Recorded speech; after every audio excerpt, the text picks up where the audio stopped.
तुझे ना देखूं तो चैन मुझे आता नहीं, एक तेरे सिवा कोई और मुझे भाता नहीं। तुझे ना देखूं तो चैन मुझे आता नहीं, एक तेरे सिवा कोई और मुझे भाता नहीं। कहीं मुझे प्यार हुआ तो नहीं है, कहीं मुझे प्यार हुआ तो नहीं है। दिल हो के जुदा तुझसे रह पाता नहीं है, कोई भी मेरे दिल को समझाता नहीं है। कहीं मुझे प्यार हुआ तो नहीं है, कहीं मुझे प्यार हुआ तो नहीं है। तुझे ना देखूं तो चैन मुझे भाता नहीं, एक तेरे सिवा कोई और मुझे भाता नहीं है। कहीं मुझे प्यार हुआ तो नहीं है, कहीं मुझे प्यार हुआ तो नहीं है।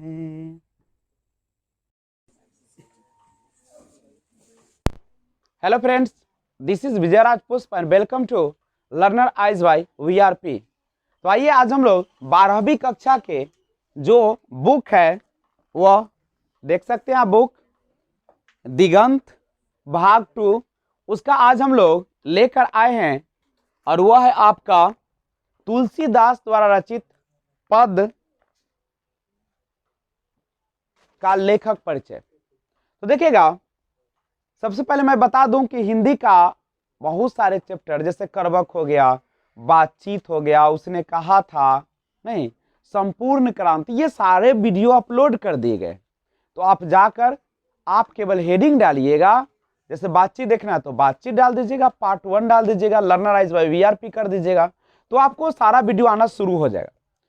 तो उसी क्रम को हम आगे बढ़ाते हुए, चूंकि आपका एग्जाम भी अब करीब करीब आते जा रहा है, मुश्किल से अब 3 से 4 महीने बचे हुए हैं, तो मैं उसको थोड़ा तेजी से वीडियो भी बना रहा हूं, आप उससे पढ़ाई करें।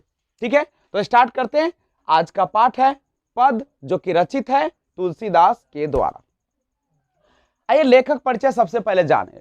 जैसा कि आपको पता है कि हमारे तुलसीदास का जन्म 1543 में हुआ था, और अगर हम उनके निधन की बात करें, किसकी बात करें, निधन या मृत्यु की बात करें, तो 1600 कब हुआ था, 23 की बात किया जा रहा है। एक बार ध्यान से देखिएगा, आपका जो पद है तुलसीदास द्वारा रचित, वह 1543 में इनका जन्म और 1623 में इनका मृत्यु। जन्म स्थान जहां पे जन्म हुआ था उसका जगह का नाम है राजापुर, जो कि बांदा उत्तर प्रदेश में पड़ता है। मूल नाम है इनका राम बोला। कौन बोला, राम बोला इनका मूल नाम है। माता का नाम हुलसी, पिता का नाम आत्माराम दुबे, और दीक्षा गुरु जो है इनके, जो नहीं, नरहरिदास शुकरखेत के वासी और विद्यारंभ करवाया। शिक्षा गुरु हैं शेष सनातन काशी के विद्वान। शिक्षा इतिहास, पुराण, स्मृतियां, काव्य, वेद, षड्दर्शन। अस्थायी निवास इनका कहां पे था, काशी में था। और मित्र इनके कौन कौन है, रहीम, मानसिंह, नाभादास, टोडरमल और मधुसूदन सरस्वती। एक बात और समझिएगा, इनकी जो कृतियां हैं, कौन कौन सी कृतियां हैं, तो कृतियां हैं इनका रामलला नौछु ना, रामलला नहुछु, बैराग संदीपनी, वरवय रामायण, पार्वती मंगल, जानकी मंगल, राम ज्ञा प्रश्न, दोहावली, कवितावली, उसके बाद गीतावली, श्री कृष्ण गीतावली, विनय पत्रिका और रामचरित मानस। ये सब जो है इनकी क्या है, कृतियां हैं। अब थोड़ा समझिएगा, मानस रचना समय देखिएगा, रचनारंभ तिथि है 1631 1574 ईस्वी, चैत शुक्र नवमी मंगलवार, राम जन्म की तिथि पर 31 वर्ष की उम्र में। रचना पूर्ति 1633 1576 ईस्वी, अगहन शुक्ल पंचमी, राम सीता विवाह की तिथि को 2 वर्ष 7 माह 26 दिन में। नहीं, और अब हम एक बात और बता दूं कि गोस्वामी तुलसीदास हिंदी के मध्यकालीन उत्तर भारत भक्ति काव्य की सगुण भक्ति धारा की राम भक्ति शाखा के प्रधान कवि। बहुत सारे क्वेश्चन इसमें है। गोस्वामी तुलसीदास हिंदी के मध्यकालीन और उत्तर भारत भक्ति काव्य की सगुण भक्ति धारा, कौन धारा? सगुण भक्ति धारा की, और कौन शाखा के? राम भक्ति शाखा के प्रधान कवि है। क्या कोई दिक्कत? तो उसके बाद हम लोग इनके बारे में थोड़ा सा और जानकारी अगर प्राप्त करें तो आपको पता चलेगा कि हमारे तुलसीदास जो है वह कितने ही बेहतरीन व्यक्तित्व है इनका। तो आइए आपको और जानकारी दूं थोड़ा सा, और वो है जानकारी आपके पास। सबसे पहला कि इनकी पत्नी का नाम है रत्नावली। पत्नी का नाम क्या है? रत्नावली। नहीं, पत्नी का नाम रत्नावली। विवाह के कुछ ही समय बाद वैराग्य के कारण बिछो। वैराग्य समझते हो ना? वैराग्य का मतलब होता है जो मोह माया सबको छोड़ के निकल देता है, ठीक है। और जिसके कारण क्या हो गया? पत्नी से इनका बिछो हो गया, मतलब छोरावारी हो गया। प्रतिपालिका दासी जो था चुनिया, जिसके जन्म के बाद परिवार द्वारा परित्यक्त होने पर पालन पोषण किया, ठीक है। अब निर्णायक घटना थोड़ा सा जान लीजिए। काशी में विद्या अध्ययन के बाद जन्मभूमि आकर कथावाचक व्यास बन गए। नहीं, अस्थायी निवास इनका कहाँ पे था? काशी में था। तीर्थ यात्राएं इनकी सुकरखेत है, अवध है, चित्रकूट है, प्रयाग, मथुरा, वृंदावन, कुरुक्षेत्र, हरिद्वार, बद्रीनाथ, बहुत सारे ऐसे ही हैं। नहीं, उसके बाद इनके जो मित्र हैं और स्नेही हैं, अब्दुल रहीम खान खाना, महाराजा मान सिंह, नाभादास, दार्शनिक मधुसूदन सरस्वती और टोडरमल, यही सब हैं इनके कौन? मित्र और स्नेही। अब है जहां तक इनकी व्यक्तित्व की बात है, पर्सनालिटी की बात है, तो इनका जो व्यक्तित्व है बाबू, विनम्र, मृदुभाषी, गंभीर और शांत स्वभाव के गौरवपूर्ण के सुदर्शन व्यक्ति थे, जिनके वक्ष स्थल पर तुलसी की बड़ी बड़ी गुड़ियों वाली माला रहती थी और वे कौपीन पहनते थे। राम शब्द के रा पद का उच्चारण होते ही रोमांचित हो उठते थे। अपना प्रसिद्ध पद भरत भये टाढ़े कर जोरी, अनुराग भरे प्रगाढ़ स्वर में गदगद कंठ से गाया करते थे। तो आइए इनके बारे में और थोड़ा सा जानकारी हासिल करें।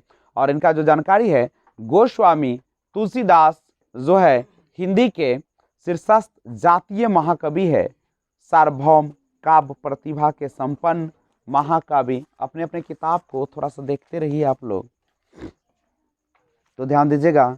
सार्वभौम काव्य प्रतिभा से संपन्न महाकवि पर और इनके काव्य पर हिंदी भाषा, साहित्य और समाज को गर्व है।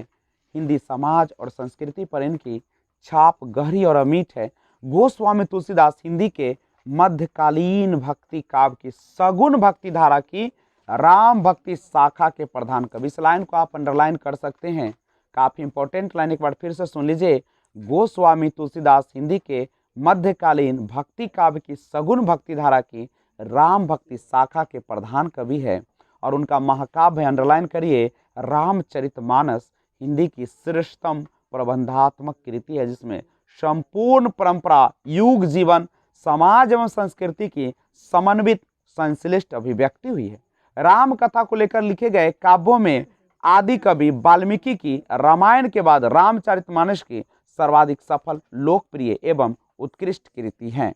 शायद इसीलिए आज रामायण कहने पर मानस का ही बोध होता है। गोस्वामी जी को वाल्मीकि का अवतार कहा जाता है। कली कुटिल जीव निस्तार हित वाल्मीकि तुलसी भयो। गोस्वामी जी का जीवन जो है अत्यंत यातना और संघर्ष में गुजरा था। बचपन में ही अनाथ होकर भिक्षाटन करते हुए वे साधुओं की मंडली से जा लगे और उनके साथ देशाटन करते रहे। स्वामी रामानंद की शिष्य परंपरा के उनके गुरु ने शिक्षा दीक्षा की व्यवस्था की। युवावस्था में उनका विवाह भी हुआ था और वे कथा वाचन की वृत्ति से अपनी गृहस्थी चलाते थे। शीघ्र ही गृहस्थ जीवन का परित्याग कर वे विरक्त साधु जीवन में चले आए और इस जीवन में व्यापक परिभ्रमण करते उन्होंने लोक जीवन से संपृक्ति और तादात्म्य स्थापित किया। उनके काव्यों में लोक जीवन के व्यापक बहुविध अंतरंग ज्ञान और अनुभव की अभिव्यक्ति हुई है। स्पष्ट है कि इसके पीछे उनका व्यापक पर्यवेक्षण, अनुभव और अध्ययन था। गोस्वामी जी की संवेदना गहन और अपरिमित थी, अंतर्दृष्टि सूक्ष्म और व्यापक थी, विवेक प्रखर और क्रांतिकारी था। कवि में इतिहास एवं संस्कृति का व्यापक परिप्रेक्ष्य, बोध और लोक प्रज्ञा थी। इन युगांतकारी बौद्धिक नैतिक रचनाओं द्वारा कवि ने ऐसा आदर्श उपस्थित कर दिया जो अतुलनीय है। गोस्वामी जी ने अपने युग की प्रमुख साहित्यिक भाषाओं अवधी एवं ब्रज दोनों को अपनाया। सामान्यतः प्रबंध रचना के लिए अवधी और गीति काव्य के लिए ब्रज भाषा, किंतु उन्होंने इन काव्य भाषाओं में अन्य बोलियों के शब्दों, मुहावरों और भाषा तत्वों के सम्मिश्रण से एक ऐसी व्यापक साहित्य भाषा विकसित की जिसमें संप्रेषण और संवाद की अधिक क्षमता थी और जो आगे की भाषा के लिए आधार बन गई। काव्य शैलियों में भी उन्होंने व्यापक सूझबूझ, उदारता, मनुष्यता और लोकवाद का परिचय दिया। प्रबंध और नीति शैलियों को अपनाते हुए उन्होंने अपने युग की दो महान कृतियां, कौन कौन, रामचरितमानस है एक और दूसरा है विनय पत्रिका की रचना किया। नहीं, परंपरा से आते हुए दोहा, सोरठा, चौपाई, कवित्त, चौपाई के बाद कवित्त आदि छंदों को रचना का आधार बनाते उन्होंने अपने समय में प्रचलित प्राय सभी शास्त्रीय और लोक छंदों तथा शैलियों को अपनाया। लोक संस्कृति के चित्रण के प्रति विशेष रुझान के कारण सोहन, नहछु, विवाह आदि सभी तरह के रीति रिवाजों और आचार व्यवहारों का उन्होंने चित्रण किया तथा उन अवसरों पर गाए जाने वाले गीति शैलियों को काव्य में समाहित किया और इन अभिव्यक्ति पद्धतियों द्वारा उन्होंने राम और उनकी कथा के प्रति अनुराग और भक्ति की लोक पावन गंगा बहा दी। एक भक्त कवि और संत होते हुए भी उन्होंने एक महान लोक नायक की प्रतिष्ठा प्राप्त है। हिंदी जनता के हृदय में शताब्दियों से वे विराज रहे हैं और लोकमानस में जो स्थान उन्हें प्राप्त हुआ उसे फिर कोई दूसरा न पा सका। नहीं, विश्वनाथ त्रिपाठी कहते हैं, तुलसी का काव्य मध्यकालीन उत्तर भारत का सबसे प्रामाणिक संदर्भ कोश है। उसमें तुलसी द्वारा देखा और समझा हुआ भारत मौजूद है। इसमें उसकी विषमता है, अच्छाइयाँ, बुराइयाँ, सुख दुख भी है और उनकी आशा आकांक्षा भी मौजूद है। समझ रहे हैं ना, कितना बेहतरीन है। हमारे गोस्वामी जी का जन्म कितना अत्यंत यातना, मतलब क्या है, कष्ट और संघर्ष में गुजरा था। बचपन में ही क्या हो गए थे, अनाथ हो गए थे। अनाथ का मतलब क्या होता है, जो अपने माता पिता दोनों को खो दिए, दोनों में से कोई नहीं रहे और बचपन में ही अनाथ होकर भिक्षाटन करते हुए वे साधुओं की मंडली से जा लगे। क्या जीवन है। तुम लोग तो आराम से जीते हो, आराम से खाते हो, फिर भी पढ़ने में मन लगता नहीं है। हाँ, और उनके साथ देशाटन करते रहे। स्वामी रामानंद की शिष्य परंपरा के उनके गुरु ने शिक्षा दीक्षा की व्यवस्था की और जब युवा अवस्था में ही उनका विवाह हो गया था, आहा, छोटा सा खेलने कूदने की उम्र में उनको बांध दिया गया। नहीं, और वे कथा वाचन की वृत्ति से अपनी गृहस्थी चलाते थे। कथा वाचन समझते हैं, जो राम कथा, कृष्ण कथा, ये सारी कथाएं चलाते हैं और उसके बाद क्या करते हैं, जो पैसा होता है उसी से उनका पेट पलता है और आगे शीघ्र गृहस्थ जीवन का परित्याग कर दिए, घर द्वार छोड़ के साधु के रूप में जीवन में चले आए और व्यापक परिभ्रमण करते हुए और इधर से उधर क्या करते रहे, भ्रमण करते रहे और लोक जीवन से तादात्म्य स्थापित किया। लोक जीवन मतलब समझ रहे हैं, लोगों का दर्द, लोगों की खुशी से जुड़ते रहे और अपना घर द्वार छोड़ दिया। ये न पुरुष है क्या महिला जी, वही पुरुष है। नजर नजर का दोष है, नजर भटक गया तो जीवन तमाम हो जाती।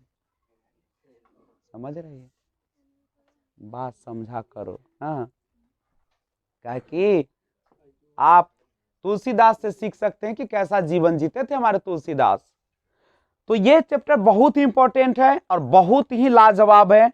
तो हम लोग इस चैप्टर को शुरुआत जो करेंगे इसमें नहीं करेंगे, इसमें 2 पद है, नहीं, दोनों पद के बारे में हम चर्चा करेंगे, लेकिन वह इंतजार करना पड़ेगा उसके लिए आपको अगले वीडियो का। तब तक take care, be enjoy, thanks for watching, keep watching. जय हिंद, जय भारत।